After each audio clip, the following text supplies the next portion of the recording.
ఈ వీడియో చూస్తున్న వారికి నమస్తే అండి. మన ఛానల్లో జెన్యూన్ ఇన్ఫర్మేషన్ షేర్ చేయడం జరుగుతుంది. So please subscribe, like, share, comment. ఈరోజు సమాచారం తెలుసుకుందాం. రాష్ట్ర ప్రభుత్వం 15 శాఖల్లో ఉద్యోగుల సాధారణ బదిలీలకు పచ్చజెండా ఊపింది. బదిలీలపై ప్రభుత్వం ఉన్న నిషేధాన్ని ఆగస్టు 19 నుంచి 31 వరకు ఎత్తివేసింది. ఎక్సైజ్ శాఖలో మాత్రం సెప్టెంబర్ 5 నుంచి 15 వరకు బదిలీలకు వీలు కల్పించింది. సంబంధిత మార్గదర్శకాలతో ఆర్థిక శాఖ ముఖ్య కార్యదర్శి పీయూష్ కుమార్ శనివారం సాయంత్రం ఉత్తర్వులు జారీ చేశారు. ఉపాధ్యాయులతో పాటు విద్యాశాఖలో ఇతర ఉద్యోగులకు బదిలీలు లేవు. వైద్య, ఆరోగ్య, వ్యవసాయ, అనుబంధ, ఎస్సీ, ఎస్టీ, బీసీ, మైనారిటీ, ఇతర సంక్షేమ శాఖల్లోనూ బదిలీలకు వీలు కల్పించలేదు.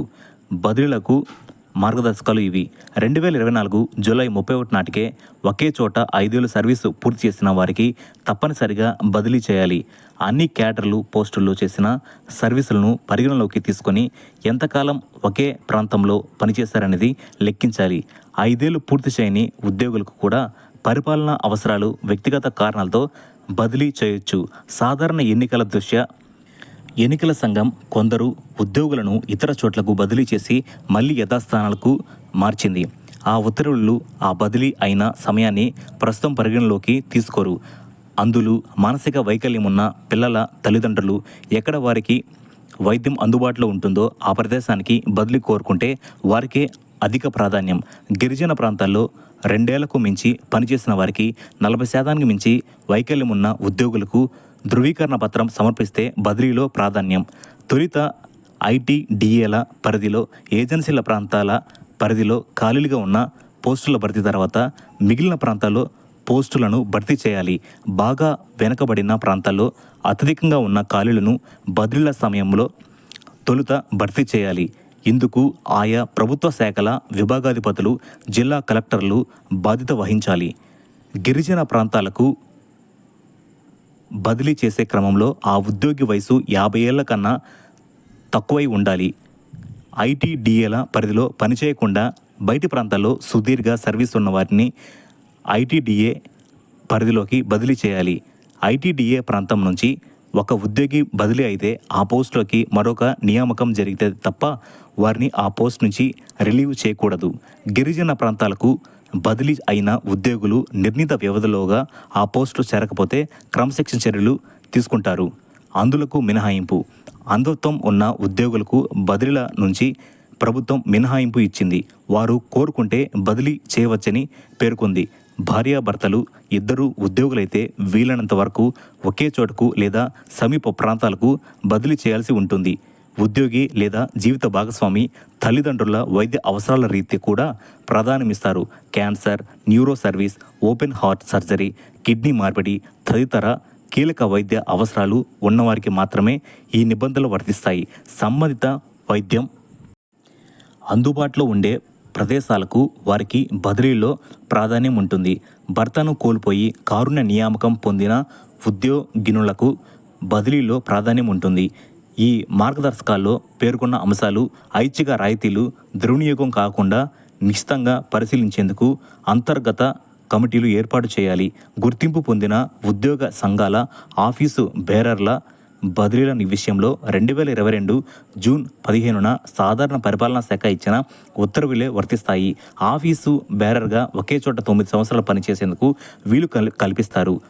పాలనా సౌలభ్యం కోసం అవసరమైతే ఈ మినహాయింపు కూడా వర్తించదు. తాలూకా, జిల్లా స్థాయిలో ఆఫీసు బేరర్ల జాబితాను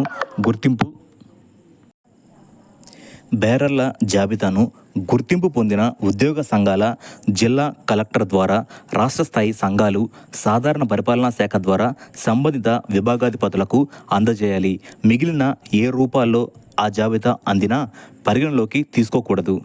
ఏ శాఖలో బదిలీలు: రెవెన్యూ, భూ పరిపాలన, పంచాయతీరాజ్, గ్రామీణాభివృద్ధి, సెర్ఫ్, పురపాలక, పట్టణాభివృద్ధి, గ్రామ వార్డు సచివాలయాలు, పౌర సరఫరాలు, గనులు, భూగర్భ వనరులు, దేవాదాయ, రవాణా, అటవీ పర్యావరణం, శాస్త్ర సాంకేతిక రంగాలు, పరిశ్రమలు, ఇంధన శాఖ, స్టాంపులు, రిజిస్ట్రేషన్లు, వాణిజ్య పన్నులు, ఎక్సైజ్, అన్ని శాఖల్లోని ఇంజనీరింగ్ సిబ్బంది.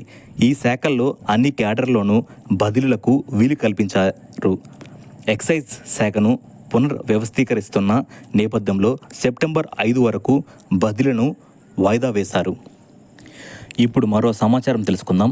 ఈ నెల 27న రాష్ట్ర మంత్రివర్గ సమావేశం జరగనుంది.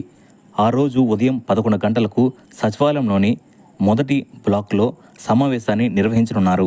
తొలిసారిగా పేపర్లెస్ క్యాబినెట్ జరగనుంది. ఇప్పుడు మరో సమాచారం తెలుసుకుందాం. గత ప్రభుత్వంలో అప్పులకు కేర్ ఆఫ్ అడ్రస్గా మారిన రాష్ట్రానికి ఇది ఒక ఆసక్తికరమైన విషయమే. ప్రస్తుతం ఎన్డీఏ ప్రభుత్వం వరుసగా మూడో మంగళవారం బహిరంగ మార్కెట్ రుణం తీసుకోవడం లేదు. ఈ నెల 20న రిజర్వ్ బ్యాంక్ సెక్యూరిటీల వేలం నిర్వహిస్తోంది. ఆ రోజు ఆ వేలంలో పాల్గొని రుణం తీసుకోవాలంటే ప్రభుత్వం శుక్రవారం నాటికే రిజర్వ్ బ్యాంకు ఈ విషయం తెలియజేయాల్సి ఉంటుంది. రిజర్వ్ బ్యాంకు శుక్రవారం ప్రకటించిన వివరాల ప్రకారం వచ్చే మంగళవారం ఏపీ ప్రభుత్వం రుణం తీసుకోవడం లేదు.